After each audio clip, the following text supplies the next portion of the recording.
सपना मेरो पनि एकदम ठुलो इन्स्पिरेसन हो। मैले उसलाई जब यो अनाउन्स भयो र मैले सपनाको बारे थाहा पाएँ एकदम नै खुसी भएर मैले त्यसको बारेमा लेखेको पनि थिएँ हैन।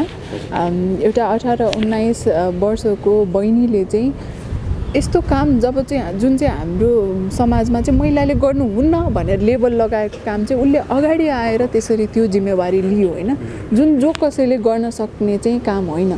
त्यसैले मेरो हृदयदेखि नै सपनाको लागि एकदम धेरै नै सम्मान छ र ऊ मेरो आफ्नो लागि पनि इन्स्पिरेसन हो।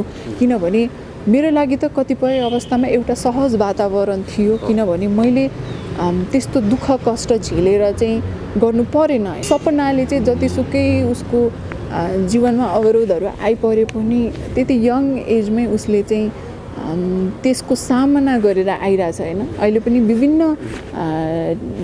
यो सोशल मिडियामा पनि कतिपय नकारात्मक विचारहरू पनि आइरहेको छ, उसले त्यो डटेर सामना गरिरहेको छ। त्यसैले मेरो लागि त ऊ एकदम इन्स्पिरेसन। र बीबीसीले चाहिँ जुन लिस्ट निकाल्नु भएको छ त्यसमा सम्मान त्यो खालको उसको कामको लागि पाउँदाखेरि चाहिँ उसले चाहिँ मलाई मात्र हैन कि आई थिंक हामी सबै यङ वुमेन महिला र त्यसै गरी किशोरीहरूको लागि चाहिँ एउटा आदर्शको पात्र पनि बन्न सफल भएको छ। त्यो बीबीसीको ट्यागको लागि काम गर्ने भन्दा पनि समाजको लागि काम गर्ने त अहिले पनि कतिजना हुनुहुन्छ हैन। तर त्यसरी जब एउटा रेकग्नाइज मिडियाले हामीलाई चाहिँ त्यो खालको रेकग्निसन त्यो प्लेटफर्म दिनुहुन्छ भने अन्य व्यक्तिहरूसँग हामीलाई सहकार्य गर्न कति सहज भएको थियो। पहिला बोनिता शर्मा हो भनेर समुदायमा जाँदाखेरि कसैले वास्ता गर्नुहुन्थेन भने अहिले चाहिँ अब हामीले पोषणमा यस्तो काम गर्छौँ, बोनिता शर्मा यस्तो हो भनिसकेपछि उहाँले हामीले हेर्ने नजरिया नै फरक भइरहेछ कि। जस्तो मैले पहिला बीबीसीले नचिन्दासम्म बोनिता शर्मा को हो भनेर कसैलाई थाहै थिएन हैन। त्यसैले त्यो खालको हाम्रो कामलाई मेन स्ट्रिममा ल्याइदिने हैन, अन्य सरोकारवालाहरूको नजरमा पारिदिनको लागि त त्यो सहज भएको छ नि त हैन। युवाहरू भन्नासाथ कि त बाटोमा नारा लगाउनु पर्यो भने सम्झिन्छ, कि त युवा दिवसमा चाहिँ एउटा स्टेजमा बोलाएर ल हामीले युवालाई सम्मान गरौँ भन्ने खालको कहिलेकाहीँ त्यस्तो परिपाटीहरू देखा पर्छ हैन। तर हामी युवा भने त्यतिमा मात्रै सीमित छैनौँ कि उनीहरूलाई ट्रस्ट गर्न गाह्रो पर्थ्यो, बुझाउन गाह्रो पर्थ्यो। युवा भनिसकेपछि हामीले जहिले नानी बाबुको रूपमा मात्रै हेरेर परिवर्तन कर्ताको रूपमा चाहिँ त्यसरी एक्सेप्ट गर्नु हुँदैन थियो। जस्तो 40 कटेपछि रमाउला भने जस्तो आफूलाई चाहिँ 40 कटेपछि चाहिँ म आफ्नै केही क्याम्पेन सुरु गर्छु, मुभमेन्ट सुरु गर्छु हैन। किनभने युवा अवस्थामा त अब हामीलाई म त केही गर्न सक्दिनँ होला भन्ने खालको चाहिँ डर र त्रास थियो। म त्यति बेला मैले पढाइ सिद्धिने बित्तिकै यही स्वास्थ्य पोषण क्षेत्रमै लागेँ। अहिले 2013 भन्दा हुन्छ। समृद्ध नेपाल सुखी नेपाली बनाउने परिकल्पना गर्छ भने त्यसमा युवालाई साझेदार नबनाएसम्म चाहिँ यो सम्भव हुँदैन। र पोषणको क्षेत्र विशेषको कुरा गर्नु पर्दाखेरि युवा आफै पनि एउटा यस्तो अवस्था हो जहाँ चाहिँ हाम्रो विभिन्न शारीरिकमा तपाईं हेर्दै हुनुहुन्छ रमाइलो फिल्मी कुरा। लाइक कमेन्ट सब्स्क्राइब गर्न नबिर्सिनु होला। बोनिता जी यहाँलाई स्वागत छ। हजुर धन्यवाद। आराम हुनुहुन्छ? हजुर। दिनचर्या कसरी बितिरहेको छ? अहिले त अब हाम्रो पोषण क्षेत्रमै जुन हामी लागि परिरहेका छौँ त्यहीमै हाम्रो सोचाइ संस्था मार्फत नै बिजी भइरहेको छु। अहिले झन् कोभिडले गर्दाखेरि अहिले कामहरू रोकिरहेको थियो जुन पहिला, अब त्यो चाहिँ बिस्तारै रूपमा ट्र्याकमा पनि जाँदैछ। भनेपछि निरन्तर रूपमा समाज सेवामै तल्लीन अवस्थामा हुनुहुन्छ। हजुर। पोषणयुक्त खाना खाने, सबैतिर जनचेतना फैलाउने त्यसरी तपाईँहरू लागि पर्नु भएको छ र तपाईँले बीबीसीले पनि एउटा किताब दिनुभएको छ हामीलाई। यहाँ चाहिँ कसरी प्रवेश गर्नुभयो, यहाँबाट जाउँ हामीले सुरुवात गर्नु? पोषणमा चाहिँ पहिलेदेखि मेरो एउटा इच्छा पनि थियो, किनभने मैले पढेको पनि जनस्वास्थ्य र पोषण विषय नै हो। त्यो विषयमै लागि पर्दाखेरि यसका समुदाय स्तरमा हुने समस्याहरू चाहिँ त्यो देशको युवा भइसकेपछि मेरो पनि जिम्मेवारी बन्छ कि त्यो बदलौँ हैन। जहिले पनि हामी धेरै कम्प्लेन गर्छौँ यो भएन त्यो भएन, तर त्यो कम्प्लेन गर्ने भन्दा पनि त्यसको सल्युसन त्यसको समाधान पनि आफै खोज्नुपर्छ भन्ने इच्छा शक्ति लागेर चाहिँ यो क्षेत्रमा लागेको र म जस्तै अन्य साथीहरू मिलेर चाहिँ हामीले सोचाइ भन्ने संस्था चाहिँ सुरुवात गऱ्यौँ। एउटा क्याम्पेनको रूपमा सुरुवात भएको थियो, तर अहिले चाहिँ हामी संस्थागत रूपमै यसै क्षेत्रमा काम गर्दैछौँ। त्यो आउनुको मेन कारण भनेको चाहिँ आफूले समुदाय स्तरमा भिजेर काम गर्दाखेरि चाहिँ त्यहाँ देखेका समस्याहरूलाई समाधान गर्नुपर्छ भन्ने इच्छा शक्तिले नै हो।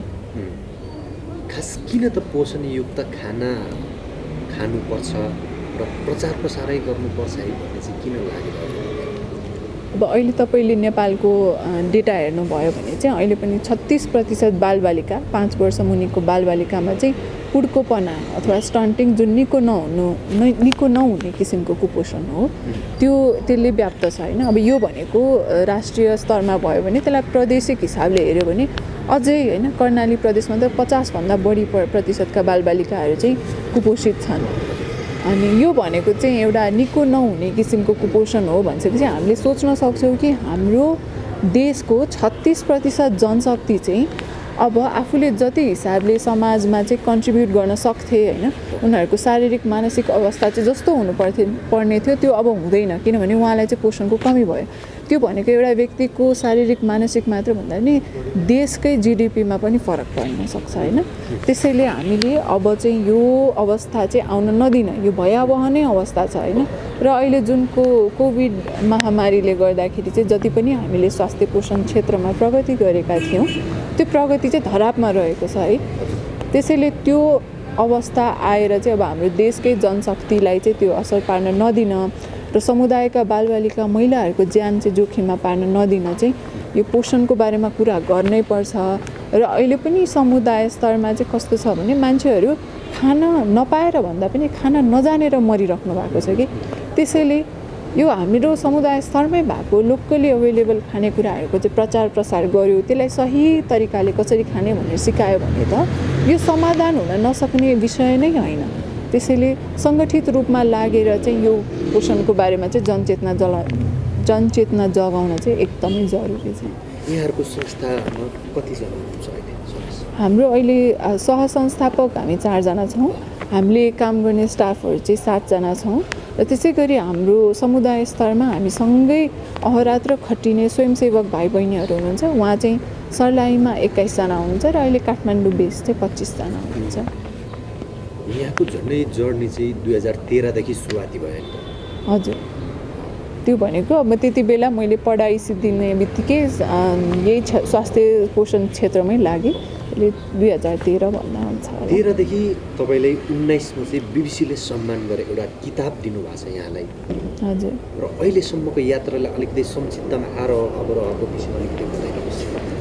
अब मेरो जर्नी 2013 मा सुरु गर्दाखेरि चाहिँ एउटा त्यति बेला मैले यो विषय पढेको हो, मैले यो क्षेत्रमा काम गर्छु भन्ने थियो होइन। तर त्यति बेला चाहिँ कस्तो लाग्थ्यो भने जस्तो 40 कटेपछि रमाउला भने जस्तो आफूलाई चाहिँ 40 कटेपछि चाहिँ म आफ्नै केही क्याम्पेन सुरु गर्छु, मुभमेन्ट सुरु गर्छु होइन। किनभने युवा अवस्थामा त अब हामीलाई म त केही गर्न सक्दिनँ होला भन्ने खालको चाहिँ डर र त्रास थियो। तर पनि अब एउटा जुन लुबुको घटना मैले त बारम्बार यो मिडियामा भनि पनि सकेको छु, एउटा आमाले चाहिँ उचित रूपमा बच्चालाई कसरी खुवाउने भनेर नजान्दा बच्चाको अकालमै मृत्यु भइसकेको घटना देखिसकेपछि चाहिँ अब यसलाई चाहिँ फेरि पनि यस्तो नहुन दिन त म पनि एउटा जनस्वास्थ्य कर्मीको हिसाबले मेरो पनि जिम्मेवारी हो भन्ने चाहिँ महसुस भयो। र त्यो महसुस भइसकेपछि अब म 40 वर्ष पुग्नलाई कुर्दिनँ, अब म अहिले सुरुवात गर्छु भने चाहिँ त्यति बेला यो एउटा पोषणका लागि युवा भन्ने चाहिँ एउटा मुभमेन्टको सुरुवात गऱ्यौँ म र मेरा अन्य 3 सहकर्मी साथी मन्जिता, आशुतोष र नेहा मिलेर। र सुरुमा चाहिँ अलिकति डर लाग्थ्यो, अलिकति मान्छेहरूलाई बुझाउन गाह्रो हुन्थ्यो, बुझाउन कठिन हुन्थ्यो। हाम्रो त एउटा आइडिया भनेको एउटा सिम्पल माला थियो, मान्छेहरूलाई चाहिँ यसले के नै गर्ला र यसले के नै होला र भन्ने खालको सोच त्यो बेला हुन्थ्यो। मान्छेहरूलाई ट्रस्ट गर्न गाह्रो पर्थ्यो, बुझाउन गाह्रो पर्थ्यो। युवा भनिसकेपछि हामीले जहिले नानी बाबुको रूपमा मात्र हेरेर परिवर्तनकर्ताको रूपमा चाहिँ त्यसरी एक्सेप्ट गर्नु हुँदैन थियो। तर बिस्तारै जतिसुकै बाधा अवरोध आइपऱ्यो पनि यसमा लाग्छु भनेर लागिसकेपछि चाहिँ त्यो नछोड्ने नै हामीले अठुट गरेर लागिपऱ्यौँ। र लागि पर्दै जाँदा चाहिँ बिस्तारै त्यसको फल पनि मिल्दो रहेछ र जतिसुकै आरोह अवरोह आए पनि त्यसलाई पार गर्दै यहाँसम्म चाहिँ आइपुग्न हामी सक्षम भएका छौँ। यो क्षेत्रमा युवा युवतीहरू अथवा युथहरू लाग्न कति जरुरी देखिन्छ? एकदम नै। अहिले हामीलाई युवाहरू भन्नासाथ कि त बाटोमा नारा लगाउनु पर्यो भने सम्झिन्छ, कि त युवा दिवसमा चाहिँ एउटा स्टेजमा बोलाएर ल हामीले युवालाई सम्मान गऱ्यौँ भन्ने खालको कहिलेकाहीँ त्यस्तो परिपाटीहरू देखा पर्छ होइन। तर हामी युवा भने त्यतिमा मात्रै सीमित छैनौँ कि हामीलाई चाहिँ युवा भनेको भविष्य हो भन्दा पनि हामीलाई चाहिँ हामी वर्तमानको परिवर्तनकर्ता हौँ, हामीले चाहिँ अहिले परिवर्तन ल्याउन सक्छौँ र त्यसका लागि चाहिँ जुन अहिले नेतृत्वदायी भूमिकामा हुनुहुन्छ, अहिले डिसिजन मेकिङ रोलमा जो हुनुहुन्छ, उहाँहरूले चाहिँ युवासँग सहकार्य गरेर नै अगाडि बढ्यौँ भने मात्रै हामीले यो दिगो विकास लक्ष्य प्राप्तिको कुरा गरेका छौँ, देश विकासको कुरा गर्छौँ, समृद्ध नेपाल सुखी नेपाली बनाउने परिकल्पना गर्छ भने त्यसमा युवालाई साझेदार नबनाएसम्म चाहिँ यो सम्भव हुँदैन।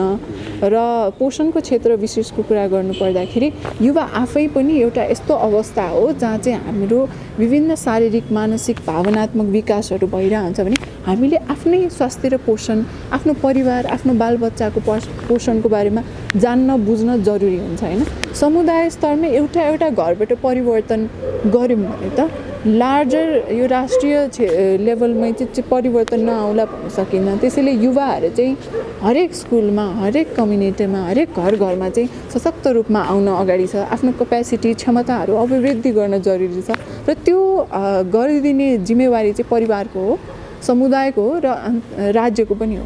त्यस्तो वातावरण चाहिँ युवालाई क्रिएट चाहिँ गरिदिनुपर्छ। त्यो भयो भने चाहिँ हामी डेफिनेटली एकदम अगाडि बढेर देशको परिवर्तन चाहिँ गर्न सक्छौँ। यहाँको कामलाई सम्मान गर्दै बिबिसीले तपाईँको पनि नाम 100 प्रभावशाली महिलाको सूचीमा पार्न सफल 19मा थियो र 20मा हाम्रो सपना रोकाजीले पनि आएको छ। हजुर, सपना रोकालाई चाहिँ कसरी हेर्नु भएको छ? सपना मेरो पनि एकदम ठुलो इन्सपिरेसन हो। मैले उसलाई जब यो अनाउन्स भयो र मैले सपनाको बारे थाहा पाएँ, एकदम नै खुसी भएर मैले त्यसको बारेमा लेखेको पनि थिएँ होइन। एउटा 18-19 वर्षको बहिनीले चाहिँ यस्तो काम जुन चाहिँ हाम्रो समाजमा चाहिँ महिलाले गर्नुहुन्न भनेर लेबल लगाएको काम चाहिँ उसले अगाडि आएर त्यसरी त्यो जिम्मेवारी लियो होइन, जुन जो कसैले गर्न सक्ने चाहिँ काम होइन। त्यसैले मेरो हृदयदेखि नै सपनाको लागि एकदम धेरै नै सम्मान छ र ऊ मेरो आफ्नो लागि पनि इन्सपिरेसन हो। किनभने मेरो लागि त कतिपय अवस्थामा एउटा सहज वातावरण थियो, किनभने मैले त्यस्तो दुःख कष्ट झेलेर चाहिँ गर्नु परेन होइन।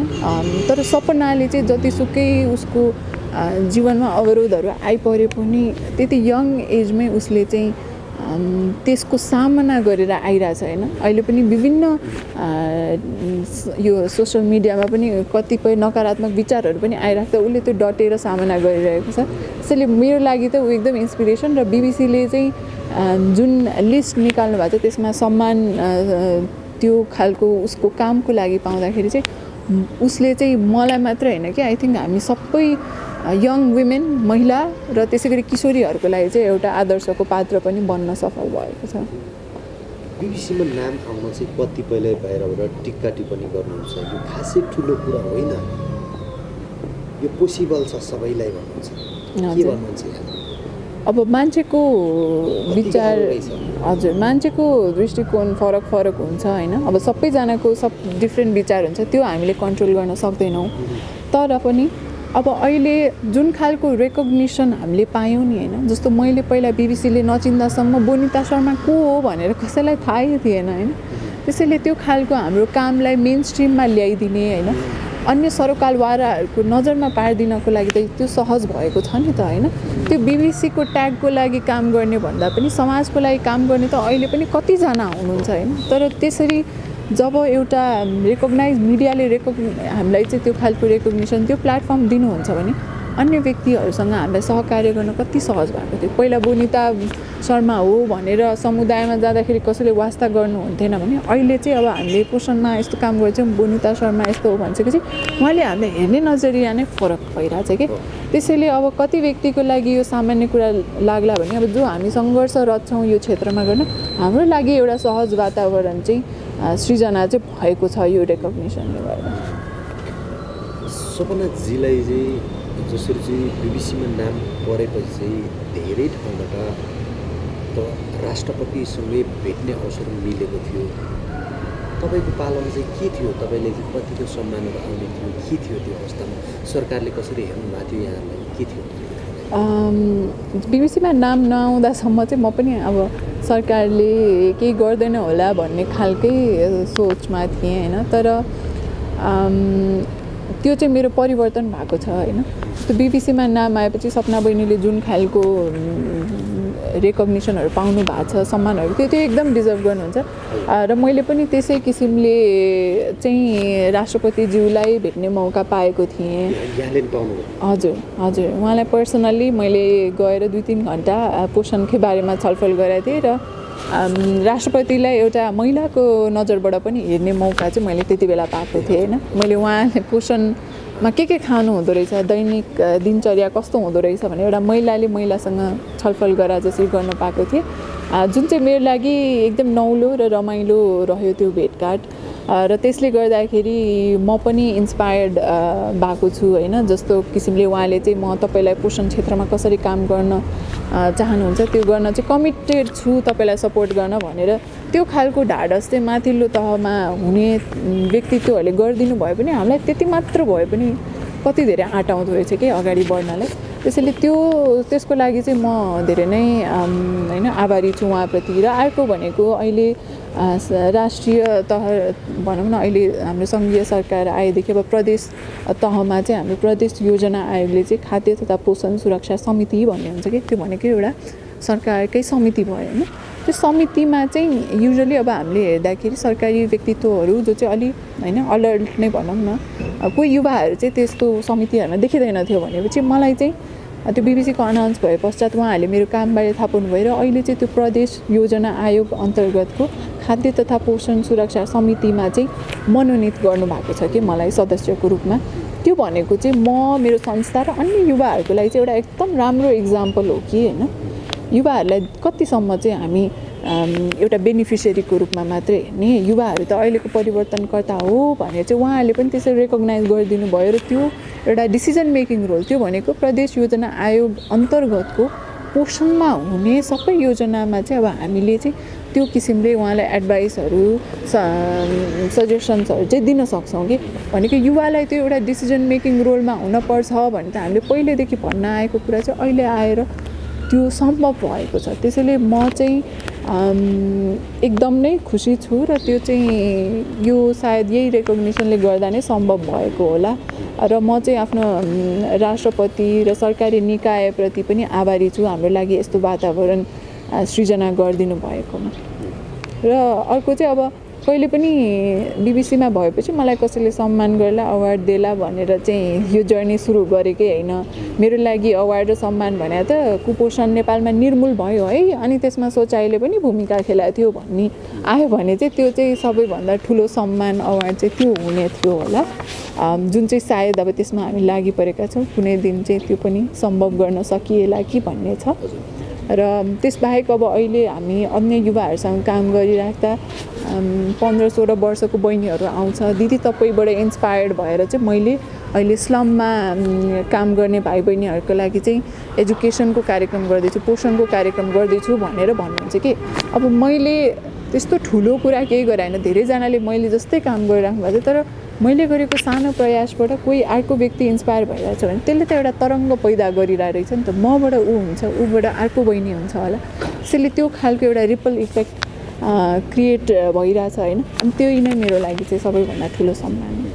बिबिसीमा मैले अघि पनि भनिहालेँ, बिबिसीमा जसरी चाहिँ सपनाजीको नाम आउँदाखेरि फरक फरक किसिमको टिक्का टिप्पणीहरू आए र बिबिसीमा नाम आउनलाई पनि राजनीतिक दबाब अथवा अरू व्यक्तिले पनि सिफारिस गरेर पनि बिबिसीमा चाहिँ नाम आउँछ है भन्नुभएको छ।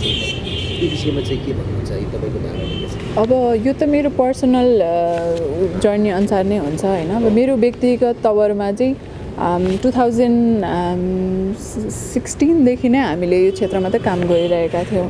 2016, 17, 18, 19 लगभग 4 वर्ष हामीले होइन मौन रूपमा एउटा कुनै कर्नरमा बसेर काम गरिरहेका थियौँ।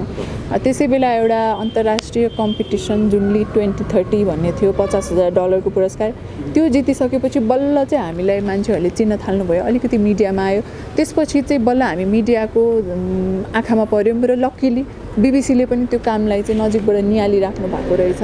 र त्यही देखेर चाहिँ उहाँहरूले चाहिँ मलाई त्यसको योग्य ठान्नुभयो र गर्नुभयो। तर जब मलाई यो खबर आएको थियो म आफै आश्चर्यचकित भएको थिएँ कि मलाई नै भने हो त त्यो, म नै हो त त्यो लिस्टमा परेको भनेर आफूलाई चाहिँ अचम्म लागेको थियो। यहाँले अनुभव चाहिँ गर्नुभएको थियो, त्यो सुन्नु भएको थियो? हजुर, भनेको मलाई यो चाहिँ कसरी हुन्छ भन्ने खालको चाहिँ केही पनि थाहा थिएन। भनेको उहाँहरूले त्यसरी कामकै योग्यता अनुसार चाहिँ सेलेक्ट गर्नु हुँदो रहेछ, त्यसमा कुनै सिफारिस त्यस्तो चल्छ जस्तो चाहिँ मलाई लाग्दैन। भनेपछि नितान्त त्यो चाहिँ निष्पक्ष हुन्छ, बीबीसीले नि हाल्छ भन्ने तपाईँ प्रश्न? हजुर हजुर। ठिक छ, यी क्षेत्रमा लाग्न चाहिँ अब प्रेरणा कसरी पाउनु? जुन मैले अगाडि पनि भनेको थिएँ, मलाई सिकाउने भनेको कक्षा कोठामा पनि हामी पढ्छौँ, क्लासरुम कलेजमा पढ्यौँ हामीले, तर सिकाउने भनेको चाहिँ मेरो लागि चाहिँ युनिभर्सिटी भनेको मेरो समाज हो, समुदाय हो। समुदायमा जान्थेँ, आमा दिदी बहिनीहरूसँग कुरा गर्थेँ, उहाँहरूले मलाई सिकाउनु भएको छ कि जिन्दगी कति कठिन छ होइन। कसै सोच्नुहोस् त, एउटा आमाले आफ्नो बच्चा गुमाउँदा कति पीडा भएको हुन्थ्यो होला, त्यो आमा नै म थिएँ भने मेरो लागि त्यो कति दुःखदायी हुन्थ्यो होला होइन। कहिलेकाहीँ सिटामोल नपुगेर आफ्नो होइन परिवारको सदस्य गुमाउनु परेको होइन, जीवनजल नभएर चाहिँ झाडा पखालाले बच्चाको मृत्यु भएको होइन, खोप नपाएर मृत्यु भएको होइन। अब केही राम्रोसँग खानेकुरा थाहा नभएर त्यस्तो घटनाहरू भएको छन् होइन। नेपालमा अहिले पनि दूरदराजका महिलाहरूको जिन्दगी निकै नै कठिन छ। उहाँहरू एउटा घरभित्रको काम गर्नुहुन्छ, घर बाहिरको काम गर्नुहुन्छ, तर त्यो खालको इकोनोमिकली चाहिँ उहाँहरू खेतमा काम गर्नुहुन्छ, पैसा चाहिँ आफूसँग हुँदैन, श्रीमानसँग माग्नुपर्छ भनेपछि अहिले पनि हाम्रो त्यो खालको लैङ्गिक विभेदहरू छ होइन। आर्थिक रूपमा महिलाहरू सशक्त भइसक्नु भएको अवस्था छैन भनिसकेपछि यो सबै कुराहरूले चाहिँ मलाई प्रेरणा दिन्छ कि मैले चाहिँ केही गर्नुपर्छ है, चाहे त्यो सानै किन नहोस् होइन। थोपा थोपा मिलेर त समुद्र बन्ने हो नि।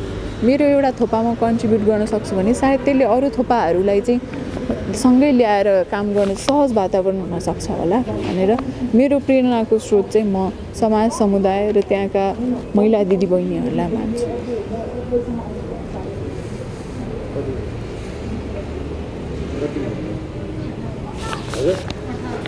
ठिक छ, म अलिकति ठिक छ। तपाईँहरूले जनचेतना फैलाइराख्नु भएको छ, कति प्रभाव परिरहेको छ तपाईँहरूको चेतनामा? हामीले सुरु लाग्दा र अहिले चाहिँ कति फरक पाउनु भएको छ? हामीले सुरुवातमा गर्दाखेरि त अब आफ्नै पकेट मनीबाट पनि गर्नुपर्छ भन्ने हिसाबले लागेको थियौँ। त्यो बेलामा चाहिँ अब कसैले नचिनेको अवस्थामा चाहिँ एउटा त समन्वय गर्न गाह्रो हुन्थ्यो, मान्छेहरू चिन्नै हामीले पाएका हुन्थेनौँ। फन्डिङ त्यस्तो पैसाहरू कहाँबाट जो गर्ने हुँदा आफ्नै खल्तीबाट हालिन्थ्यो। त्यो गर्दा एकदम लिमिटेड अमाउन्टमा कम व्यक्तिहरूलाई चाहिँ हामीले प्रभाव पार्न सफल भएका थियौँ होइन। तर त्यो प्रयास चाहिँ जारी नै थियो होइन। र बिस्तारै बिस्तारै बिस्तारै बिस्तारै अब मान्छेहरूले कामहरूको बारे बुझ्दै जानुभयो। समुदायमा पनि अब हामीले सानोभन्दा सानो होइन पोषणको बारे सिकाएर अनि महिला दिदीबहिनीहरूलाई सिकाइसकेपछि 1 महिनापछि घरमा जाँदाखेरि चाहिँ बहिनी मैले तपाईँले भनेअनुसार नै बाबुलाई खुवाइरहेको छु, अहिले चाहिँ राम्रो पनि भएको छ भन्ने खालको त्यस्तो पर्सनल लेभलमै हामी बुझ्न जाँदाखेरि पनि पोजिटिभ चेन्जहरू चाहिँ हामीले देखेका थियौँ। त्यसले नै हामीलाई अझै अगाडि बढ्नुपर्छ भन्ने कुरामा आशावादी बनायो। त्यसै गरी सानो सानो सानो सानो समुदाय गर्दै जाँदाखेरि चाहिँ जुन खालको रेकग्निसन हामीलाई सुरुमा युनिसेफको कम्पिटिसन जित्यौँ होइन। अनि त्यसपछि हामी बिस्तारै टिम पनि सुरुमा 4 जना थियौँ, बढेर 20 जना भयौँ होइन। त्यसले गर्दाखेरि चाहिँ अब त्यो चाहिँ काम चाहिँ मल्टिप्लाई हुँदै गएको छ। र समुदाय स्तरमा अहिले हामीले सुरुमा चाहिँ पोषणको चाहिँ परामर्शको मात्र धेरै काम गर्थ्यौँ भने अब चाहिँ कुपोषणको पहिचान, त्यसै गरी पोषण र कृषिलाई जोडेर चाहिँ आर्थिक उन्नति कसरी गर्ने, उद्यमी कसरी बनाउने समुदायमा, र स्कुलका विद्यार्थीहरूलाई पनि यो पोषणको क्षेत्रमा चाहिँ सुरुदेखि नै होइन फाउन्डेसनदेखि नै कसरी इम्पावर गर्ने भन्ने खालको एकदम होलिस्टिक प्याकेज मार्फत चाहिँ अहिले समुदायमा जाँदैछौँ। र अहिले चाहिँ हामीले लगभग 4000 जना किशोर किशोरीहरू, 2500 भन्दा बढी आमाहरू र त्यसै गरी 300 जना स्वास्थ्य स्वयंसेवकहरू, त्यस्तै गरी स्वास्थ्य कर्मीहरू, युवाहरू हामीसँग 50 जना जति भइसक्नुभयो भने यसरी स्मल लेभलमै गर्दै जाँदाखेरि चाहिँ हाम्रा पाइलाहरू चाहिँ साना साना छन्, तर त्यसले ल्याएको इम्प्याक्ट चाहिँ फेरि स्मल लेभलमै भए पनि एउटै बच्चाको मात्रै ज्यान बचाए पनि त्यो भनेको एउटा ठुलो कुरा हाम्रो लागि चाहिँ छ। त्यही अठोटका साथ लागि परिरहेका छौँ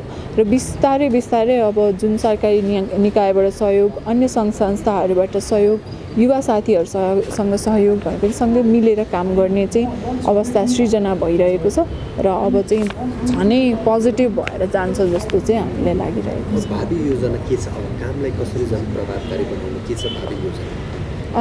अब सोचाइले काम लगभग हामी लिगल्ली सुरु गरेको लगभग 2 वर्ष पुग्न लाग्यो होइन।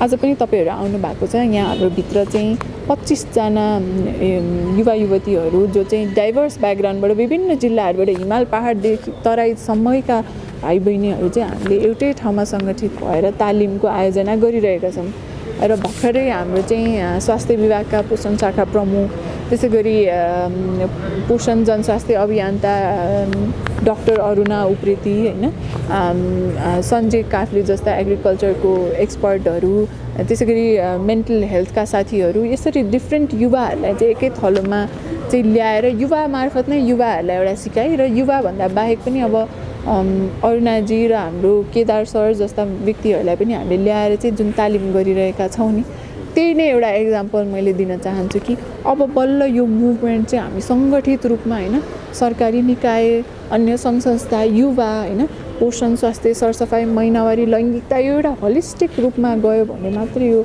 समस्या समाधान हुन सक्छ भन्ने देखेर हामी चाहिँ त्यही अनुसार अगाडि बढिरहेका छौँ।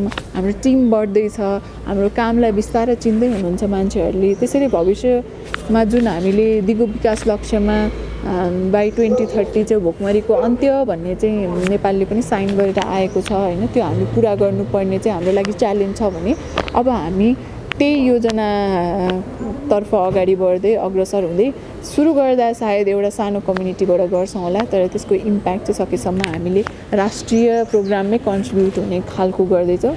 अहिलेलाई हाम्रो सर्लाही जिल्ला, त्यसै गरी काठमाडौँ महानगरपालिका र तारकेश्वर नगरपालिका तीनटै ठाउँमा चाहिँ पोषण स्वास्थ्यका कार्यक्रमहरू भइरहेका छन्।